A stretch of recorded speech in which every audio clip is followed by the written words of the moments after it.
Hello friends, welcome back to Asian Recipes. இன்றைக்கி நம்ம காஜு கத்லி பார்க்க போகிறோம். அதுக்கு தேவையான பொருட்கள் 1/2 கப் சுகர், அதுக்கு நம்ம 1/4 கப் தண்ணி சேர்த்துக்க போகிறோம்.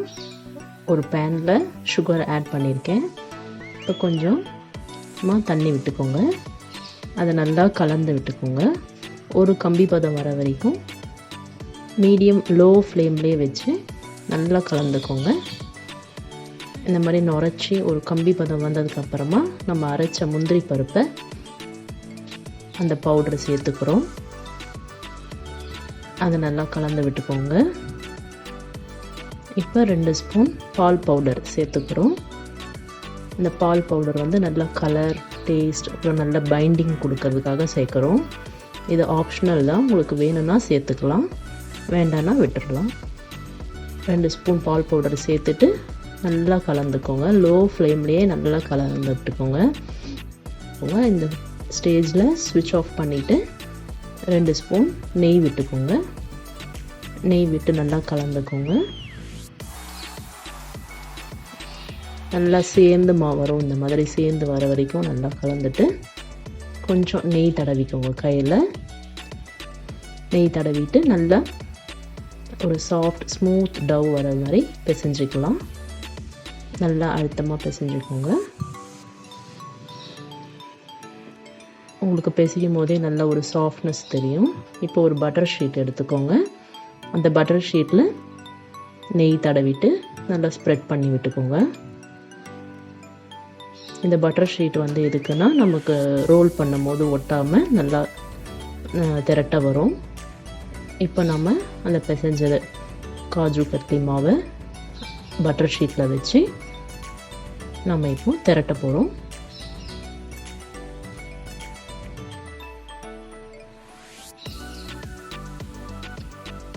இந்த மாதிரி பட்டர் ஷீட்டை நம்ம க்ளோஸ் பண்ணிவிட்டு அது மேலே இந்த ரோலிங் பின் வச்சு நம்ம திரட்டிக்கலாம்.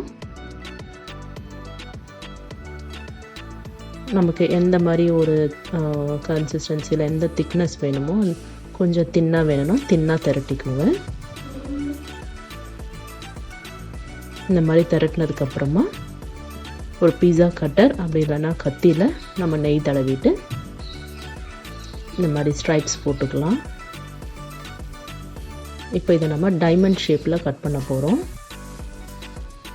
இந்த மாதிரி ரோல் பண்ணி ரோலிங் கட்டரில் நல்லா ஸ்லைஸ் போட்டுக்கோங்க.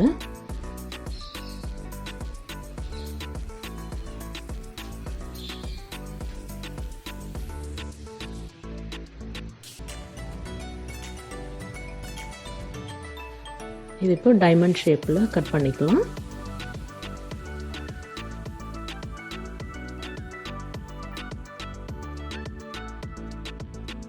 டயகனல் ஷேப்பில் கட் பண்ணிட்டு வாங்க.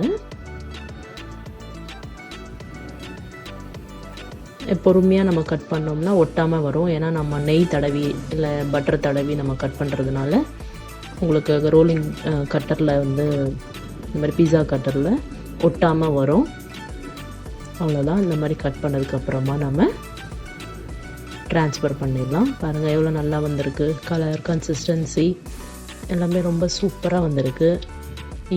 ரொம்ப ஈஸியான ஸ்வீட்டு. இது நம்ம கஷ்டப்படவே தேவையில்லை. இதை ஒரு வாட்டி செஞ்சுட்டிங்கன்னா நீங்களே ஆசையாக மறுபடியும் விரும்பி செய்வீங்க. தேங்க்ஸ் ஃபார் வாட்சிங். Please like, share and subscribe my channel. Thank you.